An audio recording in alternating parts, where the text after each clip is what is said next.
Subscribe my YouTube channel Steno Sprint with Khushi and press the bell icon.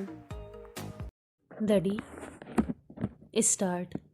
श्रीमान, यह विधेयक जब पहले पहले इस सदन में रखा गया था तो इसकी कई शर्तें बहुत भयानक थी और वर्तमान कॉपीराइट कानून में लेखकों का जो मरने के 50 साल बाद तक का कॉपीराइट है, इसे घटाकर अब 25 वर्ष कर दिया गया तो सारे देश के लेखकों और लेखकों की संस्थाओं में हाहाकार मच गया।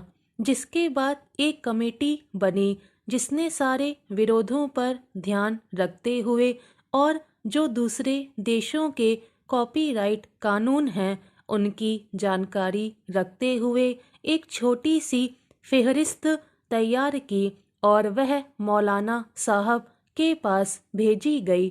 उसके आधार पर इसमें संशोधन आए और उन संशोधनों से देश में आज इस विधेयक के पक्ष में अच्छा वातावरण है।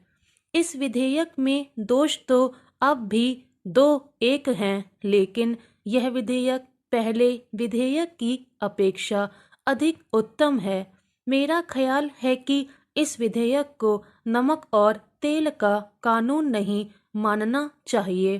प्रवर समिति ने 13 अधिवेशन किए। देश की बड़ी बड़ी संस्थाएं साहित्य की गवाही देने को आई। देश के बाहर से लोग इस बिल के संबंध में गवाही देने को आए और बहुत सी शांतचित्त होकर विचार करके इसका संशोधन हुआ है।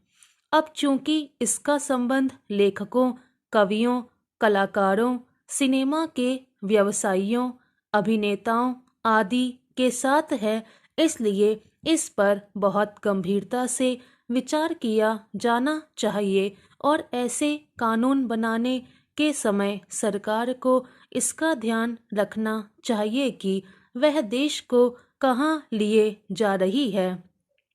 लेखक, कवि, कलाकार कहाँ रखे जाएंगे? हम कैसा भारतवर्ष बनाने जा रहे हैं? मनुष्य की आत्मा को जहाँ स्वाधीनता नहीं है, वहाँ सच्चा साहित्य, सच्ची कविता, सच्ची कला कभी पैदा नहीं हो सकती है।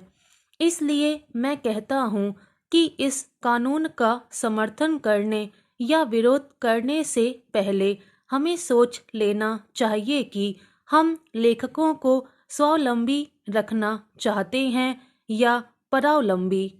सरकार के यहाँ जो साहित्यिक काम कर रहे हैं वे सरकार की आलोचना भी कसकर लिख रहे हैं और सरकार की ओर से उनकी कोई पड़ताल नहीं की गई है।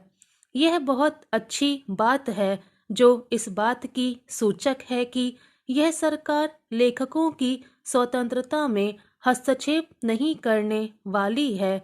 लेकिन जितना कुछ हुआ है उसमें जो आंदोलन देश में चल रहा है सरकारी साहित्यकार का, उससे आप समझिए एक शंका तो है ही कि अगर लेखक अपना कुछ स्वाभिमान ना रखें और सरकार के ऊपर अवलंबित हो जाए तो उसकी हालत तो वही होगी जो किसी भी रेजिमेंटेड लेखक की होती है।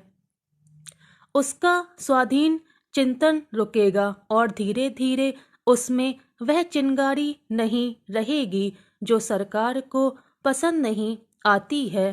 तो अगर हम सच्चे मन से प्रजा सत्ता चलाना चाहते हैं तो पहले काम यह होना चाहिए कि लेखकों और अखबारों को अधिक से अधिक स्वाधीनता दी जाए और उचित रूप से वे जिसकी पगड़ी चाहे उछाल सके। तब तो प्रजासत्ता बढ़ेगी। और यदि कहीं हमने एक तरफ लेखकों के कॉपीराइट पर आघात किया और दूसरी तरफ रोटी बढ़ाई तो फिर यह प्रतिभा खरीदने का काम है।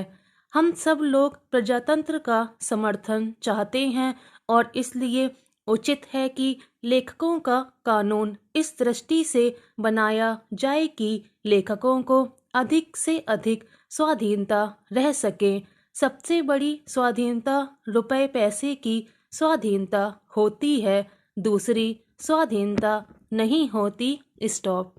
Subscribe my YouTube channel Steno Aspirin with Khushi. Thanks for watching.